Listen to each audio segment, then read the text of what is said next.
Oh, Yu-Gi-Oh! Universe, your lack of consistency never fails to astound me. No one can tell the U-boys apart, but heaven forbid people figure out Yusaku's identity when all he does is change his hair and outfit. He even keeps the same eye color and dual. Actually, I don't really care about any of that, but I like to point it out. Anyway, I don't do episode reviews on this channel because everyone does episode reviews, so what's my opinion in a sea of 1,000, right? But go check out other episode reviews by Yu-Gi-Oh! Everything or Ant Coats or TGS Anime. They're always fun to watch. Even so, I want to do some Vrains content, so first impressions, thoughts, ideas are always fun to do, so I said let's do that. After watching a few videos, I think I even understand how they do the new playing field and the link summoning. Sort of. Wait, oh look, I'm going to get cut off by the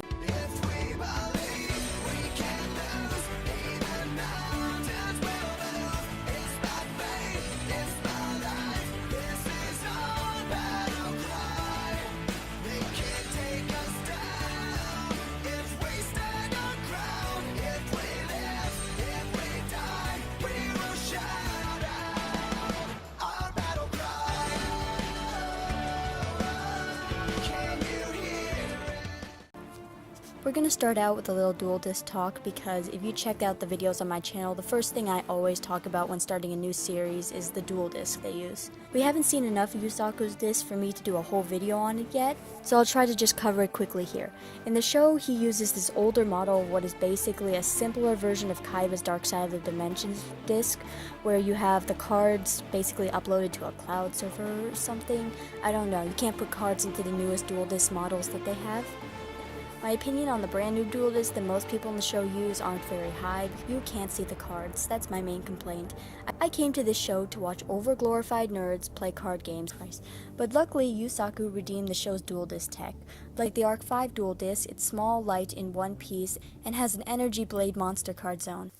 What I found really interesting though was despite the Vrains, his disc almost seemed like a step back in technology. So far, it looks like his disc is only used as a disc and, like a place to hold his AI.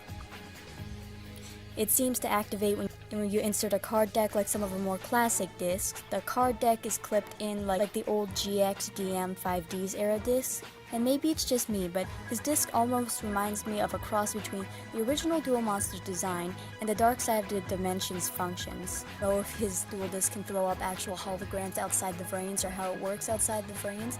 Anyway, I'm going to stop right here before this becomes a dual disc discussion. This is already long enough.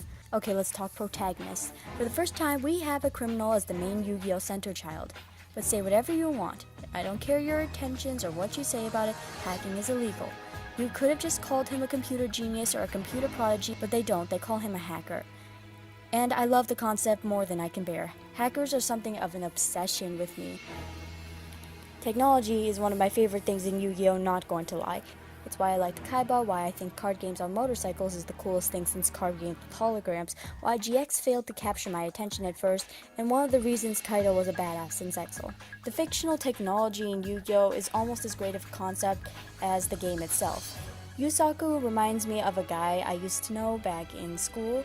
He was quiet, awkward, a complete genius with computers. I once told that guy that he was the sort of person people would write stories about. And honestly, I wonder how he would react if I showed him this show. I like Yusaku because he's what all of us computer nerds want to be.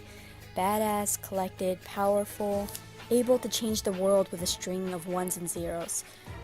Okay, maybe not all of us, but I know I want to be like that. Quick story. We had to write these 6-word stories to sum up our lives in one of my literature classes. So finally, I just didn't know what to do. I was staring at the document for a long time, and I eventually managed to type in one sentence into the doc that we were shared, and then I logged off of the classroom. Teacher patched me on the shoulder on the way out and says that she really liked my 6-word story, and my 6 words were this: I'm more important on the internet. We all long to be something bigger. It's why we love heroes and why we love villains. Yusaku is what we all think we are, a raging badass hiding within a collected dork. As for the other things, I like his character. I keep finding these funny fan art things suggesting he's the secret love child of Yuri and Serena, and while I don't endorse it, I do think it's funny. And then there's Ignis. Ignis reminds me of Orbital 7 from Zexal.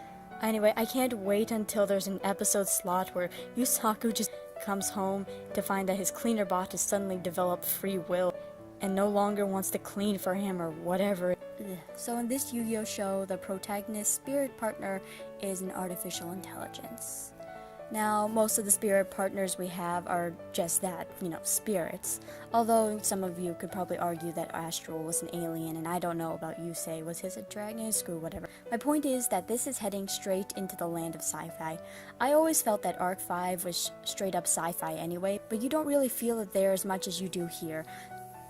The data stream and the data storm, it almost reminds me of a dark matter theory I used to look into a lot when I was a kid. The dark matter theory stated that the universe was not composed of empty space, but actually was made up of massive amounts of stuff called dark matter, which, if I remember correctly, cannot be conceived or detected, but still exists, moving, shifting, and reshaping itself to go with the flow of the universe, or shape the universe, as the case may be. There was this really interesting theory about black holes and dark matter, but I can't dig it out of my brain for the life of me right now. Anyway, the data storm in Vrains kind of reminds me of dark matter. Data is infinite, yet somehow growing larger, and what most people don't realize is almost all data is lost. For instance, you forget about 99% of everything that happens to you. In this minute, in this second, are you aware of your clothes touching your body, your heart beating in your chest, the colors of the posters on the walls of your first grade classroom, all at the exact same time? Nope, I didn't think so. But with technology growing, we're able to capture more and more of that data that would have otherwise been lost forever. There's always more data, there's always more stats. The amount of data that exists is inconceivable. Heck, the amount of data we capture with the web is inconceivable. Vrains gives that infinite amount of data and existence, a purple glowy river of existence that you can surf on. I mean, there is a reason it's called surfing the web, right?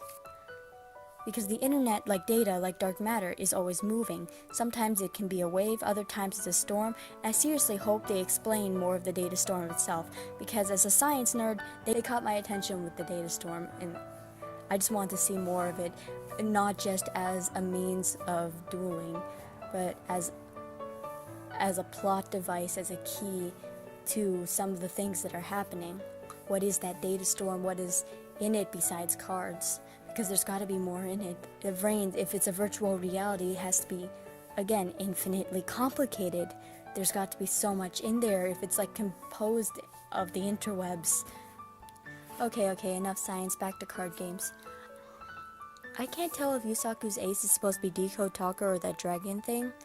Either way, they both look pretty badass, so I'm not really complaining. Just like everyone else, I kind of want to know what the heck turned Yusaku into what he is today, basically. Playmaker, Knights of Hanoi. I want to know about it, and none of us have the answers yet, so we'll just have to stay tuned and see how it pans out. I think this show has a lot of potential, and this is some very rapid fire episodes. Reminds me of a pace almost identical to Attack on Titan Season 2, actually. We do have the Big Brother archetype show up again, which I am actually kind of happy, which I'm happy about. I'm always happy about seeing the Big Brother archetype. Don't know how I feel about screw it, I cannot pronounce that name. Aoi? I think it's Aoi.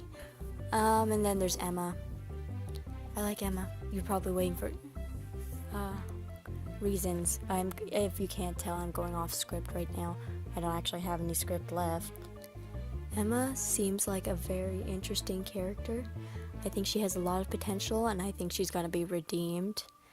Yes, I would like to know some motives about her, but it's still early, so there's still a lot of time. And she's a female, she seems strong, she seems independent. If they trash her character, I'm gonna be mad as hell. And I have high hopes for, again, that one girl's name who I can't pronounce. Aoi?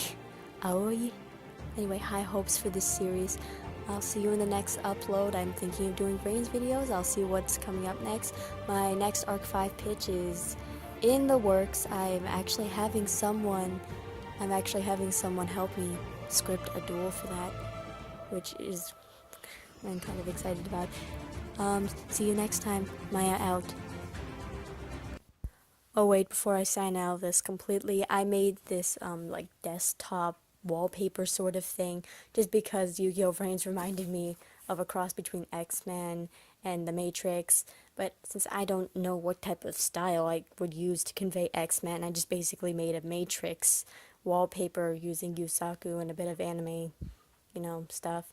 Um, if you want to download it, I'll also leave a link to that in the description. Free, you don't have to credit me. I really don't care at this point. I'm just making graphics so I have something to put in my videos.